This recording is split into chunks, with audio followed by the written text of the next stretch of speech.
Hi, I'm Allison at Totally Exceptional Learners. I've created a quick video to show you how to create a Google form to track your IEP goals. For this video, you will need access to your Google Drive, your username and password, and your student's IEP goals. So if you open up to a blank page on the internet and you go up to your URL bar and type in Google, you'll come to Google's search page. In your upper right-hand corner, sign in. This is where you will need your username and password. And now you are logged into Google. In their 3x3 squares, your Google apps in your upper right-hand corner, if you click that, you'll have all of your Google options. I personally prefer going through Drive as I keep everything I do at work in my Google Drive. We are a Google building, so everything is sitting there. In your left-hand corner, you have a blue New button. Click your blue button, and you see here you have all of these other options from Google Docs, folders, sheets, slides. If you click on more, it brings down even more options. You've got drawings, maps, sites, but you want Google Forms. From here, you're looking at their basic Google Form template. I am going to start with my title so I actually keep this straight. If you guys are like me, I have 30 students I track IEP goals for. So I'm just going to label this student name, IEP goals. Underneath you have a form description. I like to put the year so I know where it came from.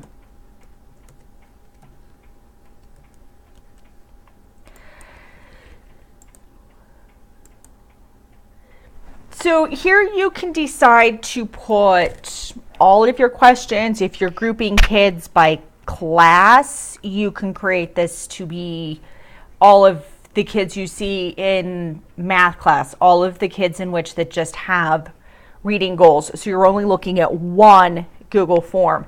In this case, I'm going to create this for a singular student who's got a couple of reading goals. So in this case, she needs to,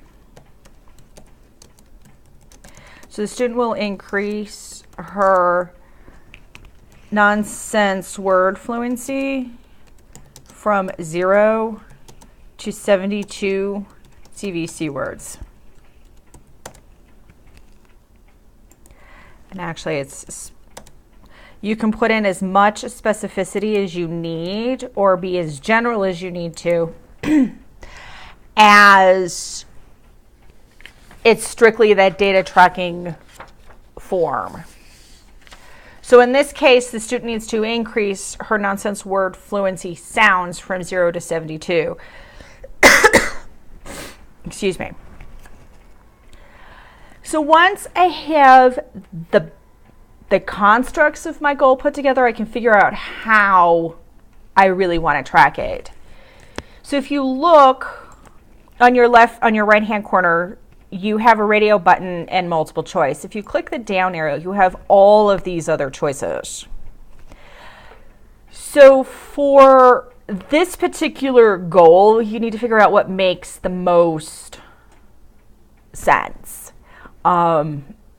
For this particular goal of tracking her nonsense word fluency sounds, it's going to be simply a short answer.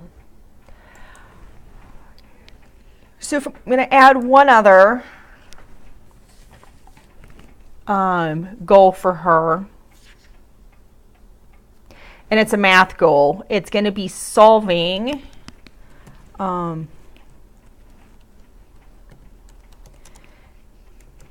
student will solve addition and subtraction, 2-digit problems.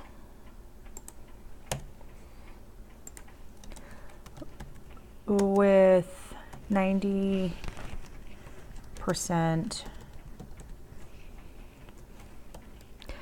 accuracy.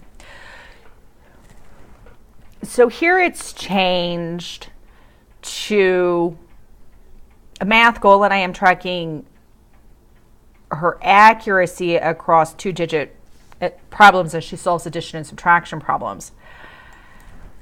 Here again, looking at what would make the most sense. In this case, as it's an accuracy IEP goal, short answer would make the most sense. The student also has a writing goal. So she will increase the number of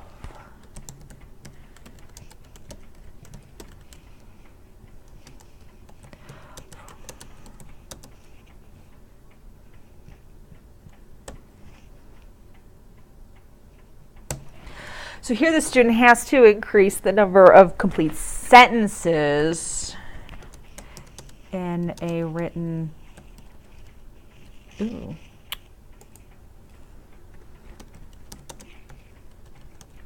so in a written paragraph.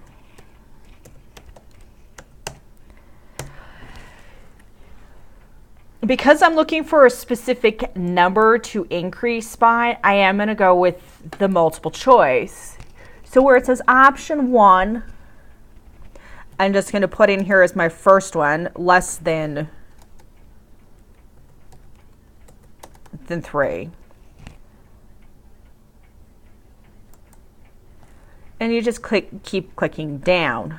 So 3 sentences.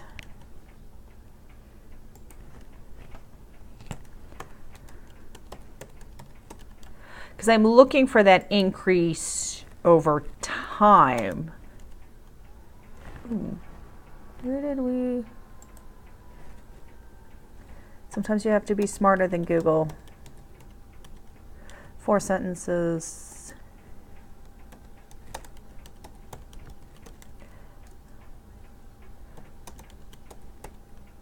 But you need to find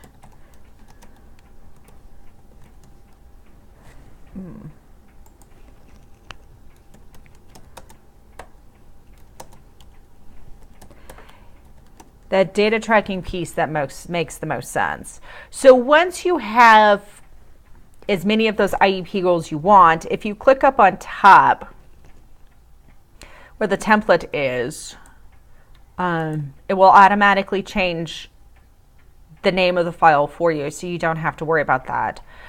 You can also pull up the responses, and as you can see, there is no data sitting here. But you also can change if you're looking to do a specific pattern, if you're trying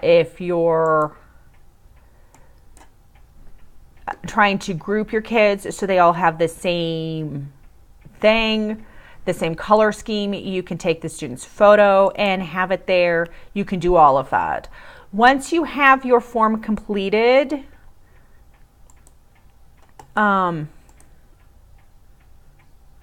you can add collaborators. So if you have paraprofessionals, other teachers, if you're sending this to the classroom teacher to help them, because you want them to have access to it and see what those IEP goals are to increase your collaboration, or they are going to help you with your data collection, this would be the way you need to add them.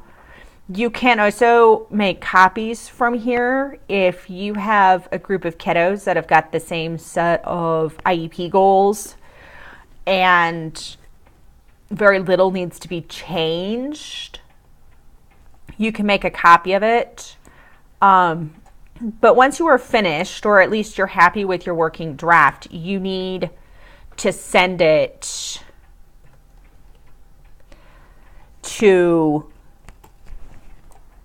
yourself. You need to send it back to yourself. so you have it.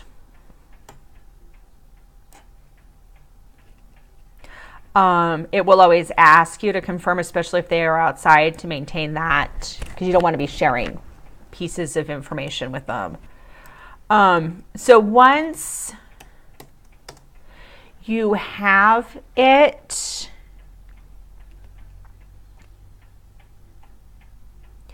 you can, it didn't send it to me. I must have. So once you have it,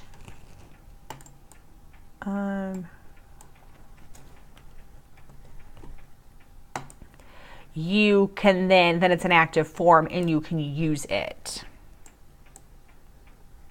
So here it is, the IEP goal that I created. So I can always keep this in my mailbox so I can access it. And then I can just fill it out. This is the live document. So every time I am doing the data collection for her, I can put down the number of sands she gets correct, her accuracy, and then it's over and done with. So she's got 6, 92%.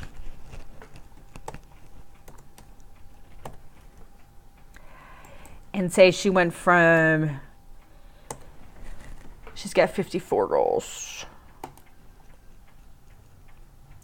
So, and then it's just sitting here so you can submit another one. From here, if you go back and you look at your live form again, you can see your responses.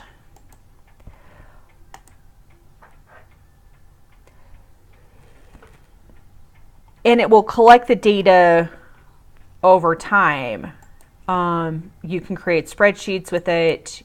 It will, I'm a big fan of pictures.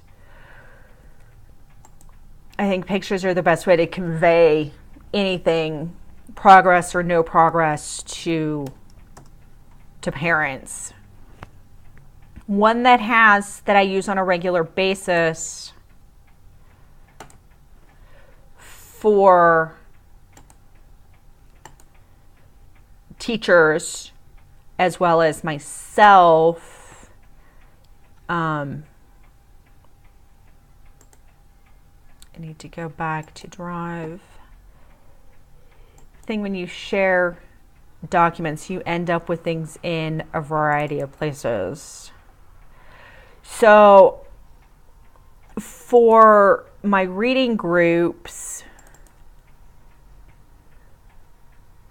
myself in conjunction with the classroom teachers have created an independent reading behaviors and notes form. So we have the date, the name, the reading level, reading targets, reading behaviors, fluency, reading habits, decoding strategies, comprehension strategies, retelling, and any notes that we have.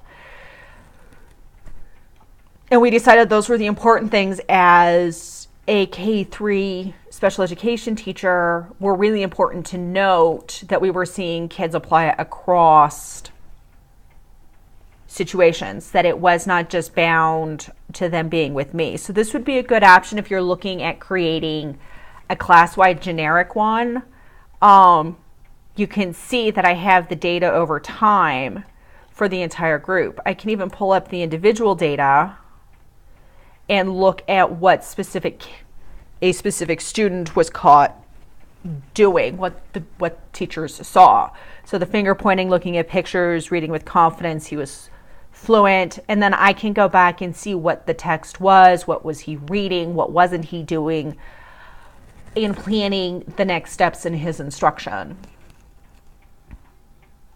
So I hope you found this helpful. If you have any questions, please feel free to hop by my blog, Totally Exceptional Learners, and shoot me an email or drop me a note on the special education Facebook page. I am more than happy to help you create your IEP goal, your Google Forms to track your IEP goals.